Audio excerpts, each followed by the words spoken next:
Welcome to Nabadarpan YouTube channel. সকলকে স্বাগত জানাই নবদর্পণ ইউটিউব চ্যানেল। ফ্রেন্ডস, আজকে আলোচনা করব কাজী নজরুল ইসলামের জীবনী। কাজী নজরুল ইসলাম বিংশ শতাব্দীর প্রধান বাঙালি কবি ও সঙ্গীতকার। তার মাত্র 23 বছরের সাহিত্যিক জীবনে সৃষ্টির যে প্রাচুর্য তুলনারহিত। সাহিত্যের নানা শাখায় বিচরণ করলেও তার প্রধান পরিচয় তিনি কবি। তার জীবন শুরু হয়েছিল অকিঞ্চিৎকর পরিবেশে। স্কুলের গণ্ডি পার হওয়ার আগেই 1917 খ্রিস্টাব্দে তিনি ব্রিটিশ ভারতীয় সেনাবাহিনীতে যোগ দিয়েছিলেন। মুসলিম পরিবারের সন্তান এবং শৈশবে ইসলামী দীক্ষায় দীক্ষিত হয়েও তিনি বড় হয়েছিলেন একটি ধর্মনিরপেক্ষ সত্তা নিয়ে। একই সঙ্গে তার মধ্যে বিকশিত হয়েছিল একটি বিদ্রোহী সত্তা। 1922 খ্রিস্টাব্দে ব্রিটিশ সরকার তাকে রাজদ্রোহিতার অপরাধে কারাবন্দী করেছিল। তিনি ব্রিটিশ সাম্রাজ্যের অধীন অবিভক্ত ভারতের বিদ্রোহী কবি হিসাবে পরিচিত হয়েছিলেন। যে নজরুল সুগঠিত দেহ, অপরিমেয় স্বাস্থ্য ও প্রাণখোলা হাসির জন্য বিখ্যাত ছিলেন।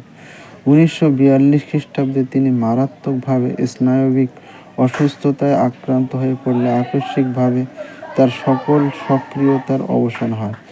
ফলে 1976 খ্রিস্টাব্দে মৃত্যু অবধি সুদীর্ঘ 34 বছর তাকে সাহিত্যকর্ম থেকে সম্পূর্ণ বিচ্ছিন্ন থাকতে হয়। বাংলাদেশ সরকারের প্রযোজনায় 1972 খ্রিস্টাব্দে তাকে সপরিবারে কলকাতা থেকে ঢাকা স্থানান্তর করা হয়। 1976 সালে তাকে বাংলাদেশের জাতীয়তা প্রদান করা হয়।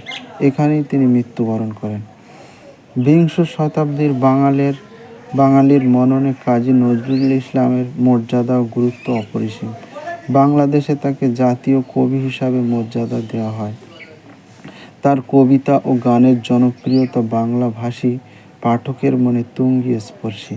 তার মানবিকতা, ঔপনিবেশিক শোষণ ও বঞ্চনার বিরুদ্ধে বিদ্রোহ, ধর্মীয় গোঁড়ামির বিরুদ্ধতা বোধ এবং নারী পুরুষের সমতার বন্দনা গত প্রায় 100 বছর যাবৎ বাঙালির মানস পীঠ গঠনে ভূমিকা রেখে চলেছে। 1899 খ্রিস্টাব্দে 24শে মে ভারতের পশ্চিমবঙ্গের বর্ধমান জেলার আসানসোল মহকুমার চুরুলিয়া গ্রামে জন্মগ্রহণ করেন কাজী নজরুল ইসলাম। চুরুলিয়া গ্রামটি আসানসোল মহকুমার জামুরিয়া ব্লকে অবস্থিত।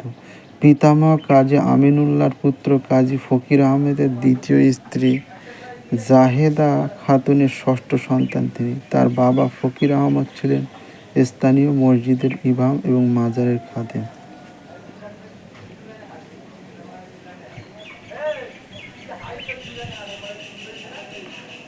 তখন দেশ জুড়ে অসহযোগ আন্দোলন বিপুল উদ্দীপনার সৃষ্টি করে। নজরুল কুমিল্লা থেকে কিছুদিনের জন্য দৌলতপুরে আলী আকবর খানের বাড়িতে থেকে আবার কুমিল্লা ফিরে যান। 19শে জুনে এখানে যতদিন ছিলেন ততদিনে তিনি পরিণত হন একজন সক্রিয় রাজনৈতিক কর্মীতে।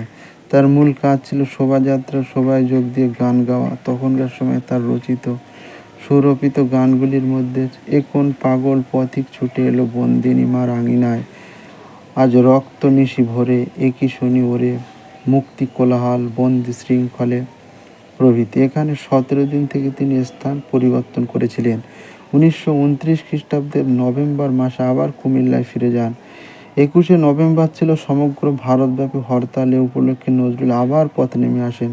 অসহযোগ মিছিলের সাথে শহর প্রদক্ষিণ করেন আর গান করেন, ভিক্ষা দাও ভিক্ষা দাও, ফিরে যাও ওগো পুরবাসী। নজরুলের এই সময়কার কবিতা, গান, প্রবন্ধের মধ্যে বিদ্রোহের প্রভাব প্রকাশিত হয়েছে এবং সারা ভারতের সাহিত্যে সমাজে খ্যাতি লাভ করে। এই কবিতায় নজরুল নিজেকে বর্ণনা করেন: আমি বঞ্চিত ব্যথা পথবাসী চির গৃহহারা যত পথিকের, আমি অবনমিতের মরম বেদনা বিষ জ্বালা চির লাঞ্ছিত বুকে গতিফের, আমি অভিমানী চির ক্ষুব্ধ হিয়ার কাতরতা ব্যথা শুনিবে, চিত চুম্বন চোর কম্পন আমি থর থর প্রথম প্রকাশ কুমারীর, আমি গোপনে প্রিয়ার চকিত চাহনি ছল ছল করে দেখা অনুক্ষণ। সকলে ভালো থাকবেন, সুস্থ থাকবেন। অবশ্যই আমাদের চ্যানেলটি সাবস্ক্রাইব করে আমাদের পাশে থাকবেন। Thank you for watching.